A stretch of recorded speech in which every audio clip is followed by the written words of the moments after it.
Последнюю неделю каждый наш ролик стал называться «Что происходит в…». И действительно, последняя неделя представляет собой концентрированное безумие извне. Каждый день что-то невиданное и беспрецедентное. Но надо вот что понимать. Если на секунду выскочить из рутины, перестать воспринимать происходящее внутри нашей страны как норму и оценивать новости, как они есть, то даже за одну неделю наберется столько, что никакие внешние приступы ненормальности не будут даже и близко идти в сравнение. Давайте просто поговорим о прошедшей неделе так, будто мы смотрим извне. Будто для нас это все еще новости. Как это будет выглядеть? Ну, например, замминистра обороны и родственница Владимира Путина Анна Цивилева внезапно проговорилась на совещании, что по ее ведомству оставлено 48 тысяч заявок на ДНК-тесты для поиска пропавших без вести военнослужащих. —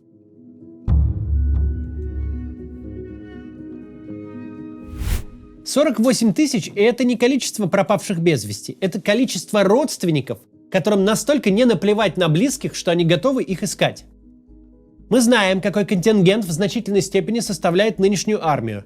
Мы знаем, что очень заметную часть пропавших без вести никто искать не будет. 48 тысяч – это лишь немногим меньше, чем суммарные потери США за 8 лет войны во Вьетнаме. И это только те, кто пропал без вести, а не погиб. Такие в эту статистику не включаются. И у кого нашелся кто-то, кто решил их искать и прилагать к этому особые усилия. О чем эта цифра нам говорит? О том, что мы на самом деле плохо представляем себе истинные масштабы нынешней войны. Мы с вами всегда ориентируемся на цифры Медиазоны и BBC, которые ищут некрологи в открытом доступе. Изначально было понятно, что цифры эти очень условные. Сложно вывести формулу, которая позволила бы с их помощью прикинуть реальные потери хотя бы с точностью в десятки тысяч человек. Чтобы оказаться в списках Медиазоны, солдат должен погибнуть, быть признанным погибшим и быть похороненным. А еще кто-то должен про него хотя бы строчку в интернете чиркнуть. На каждом из этих этапов отваливается очень много убитых, а вот сколько именно, непонятно. Но из вот таких внезапных откровений чиновников мы можем оценить, если не абсолютные и даже не приблизительные величины, то порядок величин. Что только в промежуточном статусе тех, чья судьба никому не известна, находятся десятки тысяч человек. В разы больше, чем Советский Союз потерял в афганской войне. Эти цифры дают нам понимание, почему российская армия столь активно продвигается по нескольким направлениям сразу. Она оставляет за собой горы трупов, которые не разобрать, не учесть и мертвыми не признать. И понимание того, откуда берется такая маниакальная готовность платить сколько угодно денег за найм новых рекрутов. Война дошла до таких масштабов, когда, чтобы просто ее продолжать, нужен какой-то совершенно нереальный приток новых людей. Сложно до конца поверить, что те 600 новых рекрутов, в которые оценивается нынешний темп найма, лишь латают дыры в потерях погибших и раненых. И, возможно, затыкают даже не в полной мере. Это поразительные цифры. И тем более они поразительны на фоне нынешнего восприятия войны. За 2,5 года все мы настолько привыкли к войне, что это теперь событие без события, новость без новости. Война просто есть и идет каждый день. Кажется, что с этой привычкой мы не заметили. В 2024 году война стала совсем другой. По масштабу и интенсивности гибели людей, при всех разговорах о грядущем перемирии, это уже конфликт совсем другого типа. В 2023 году был только один эпизод, который можно назвать настоящей мясорубкой – битва за Бахмут, где Пригожин положил 20 тысяч человек. Сейчас же весь фронт один сплошной Бахмут.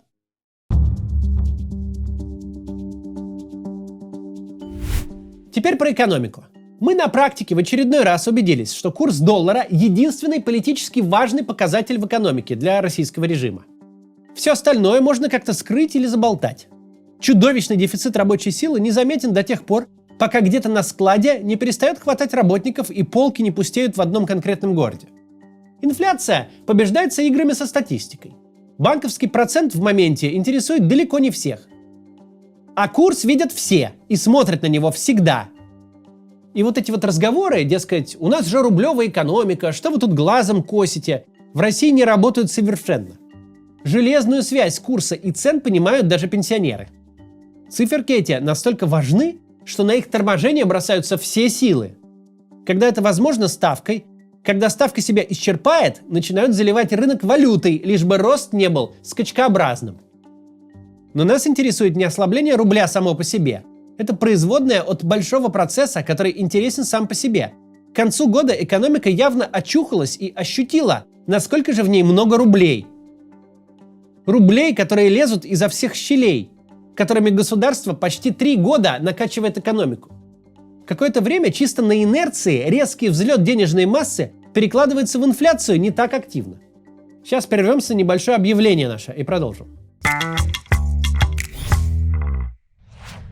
Удивительный парадокс. Те исторические события, которые непосредственно влияют на жизнь наших сограждан, по сей день известны россиянам меньше, чем история Октябрьской революции или эпохи Сталинского СССР.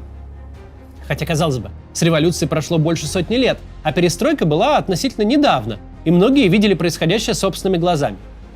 Тем не менее, существует много мифов о 90-х, многие из которых создала пропаганда. Поэтому я выпустил книгу «История новой России». Тут она у меня в кадре всегда стоит. Там понятным языком изложены события 90-х и нулевых годов. Прочитав ее, вы узнаете, какие проблемы стояли перед реформаторами, какие были альтернативы экономической реформе и как победа Ельцина в конфликте с Верховным Советом создала предпосылки для появления путинской России.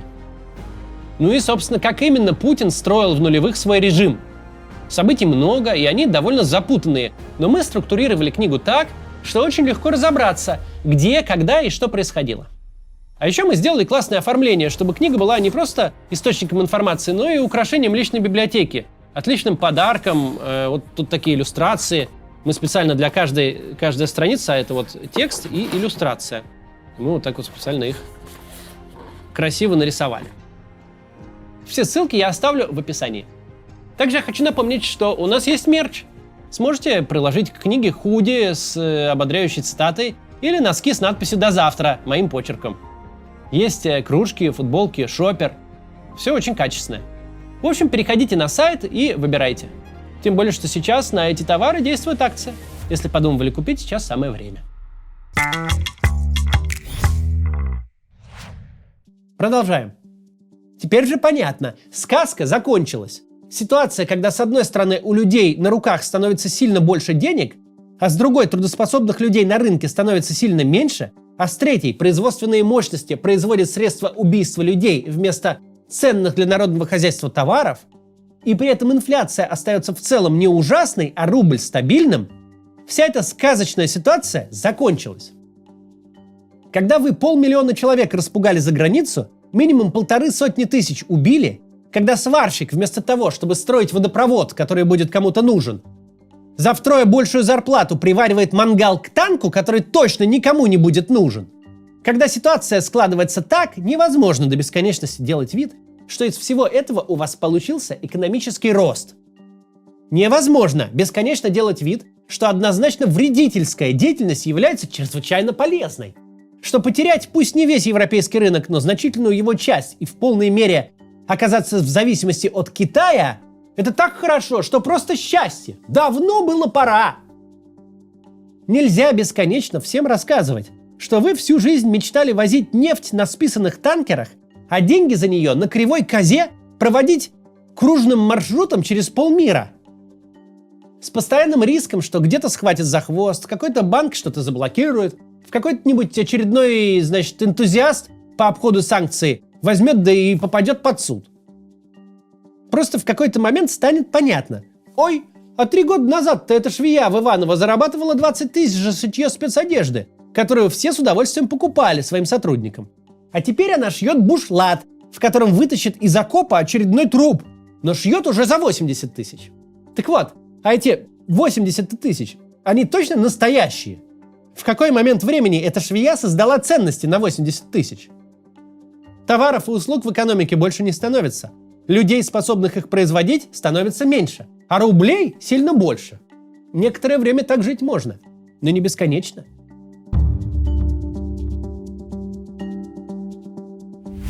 Ничто так хорошо не характеризует нынешнее состояние российского государственного управления, как назначение Александра Хинштейна на должность губернатора Курской области. Мы не будем зарываться во всю эту отвратительную византийщину и гадать, кому настолько влиятельному насолил этот статусный политик, что его сослали на такую самоубийственную должность. Сделали третьим губернатором фронтового региона за год. Репутация Хинштейна такова, что желающих сбросить его с крыши наберется на небольшой муниципалитет. Но это не так важно. Важно, что в регион, кусок которого оккупирован, где идут жесточайшие бои, где вовсю процветает кризис беженцев, где к стандартному набору управленческой нагрузки добавили еще десяток кирпичей сверху, где нужно заниматься всем и сразу, в такой регион присылают человека безо всякого управленческого опыта вообще. Человека, который всю свою жизнь занимался пиаром, который никак не связан с регионом, никого там не знает и в жизни не возглавлял даже поселок, который всю карьеру построил на торговле компроматом и ни разу не был замечен хоть за какой-то системной деятельностью. Без разницы, жертвой какой внутренней войны стал Хинштейн. Результатом этой войны стало обрушение на головы курян в самый критический момент человека, который без малейшего понятия, что с этой своей должностью вообще делать.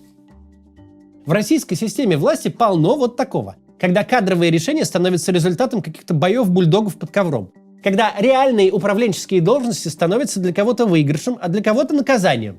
А потом жители отдаленного депрессивного региона должны жить с управленцем, которого убрали с глаз долой с хорошей московской должности.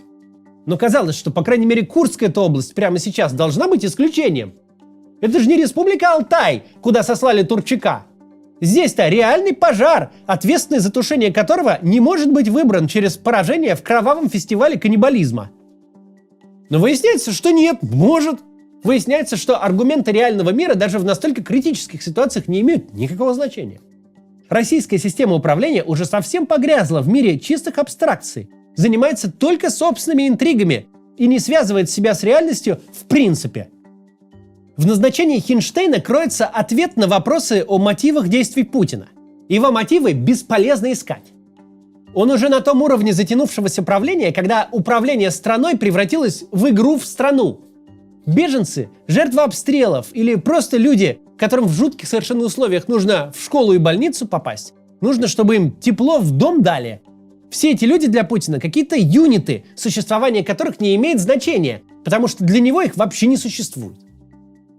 Да, во внешнем мире тоже не без событий. То одно чудо природы затеяло стать диктатором на пару часов, то ближневосточный деспот теряет город за городом. А во Франции правительство развалилось, и Дональд Трамп решил собрать команду управленцев очень странновастенькую. Дня не проходит, чтобы где-то что-то не грохнуло, а кто-то локально не сошел с ума. Но важно не забывать главное. Наше внутреннее безумие и кошмар стали настолько привычны и системны, что перестали быть новостью. Никакие вспышки ненормальности вовне не влияют на нашу жизнь так, как режим, в котором все это просто типичная неделя. Типичная концентрация ненормальности. Курс летает туда-сюда, пропавших без вести насчитали 500 тысяч, губернатором фронтовой области назначили пиарщика ему в наказание. И это мы не говорим о тех новостях, которые меркнут на таком фоне. О Кадырове, например, который публично унижает пленных украинцев. Наша повседневность, она такая, привычная, но более сумасшедшая, чем любой внешний эксцесс, который можно себе представить. До завтра.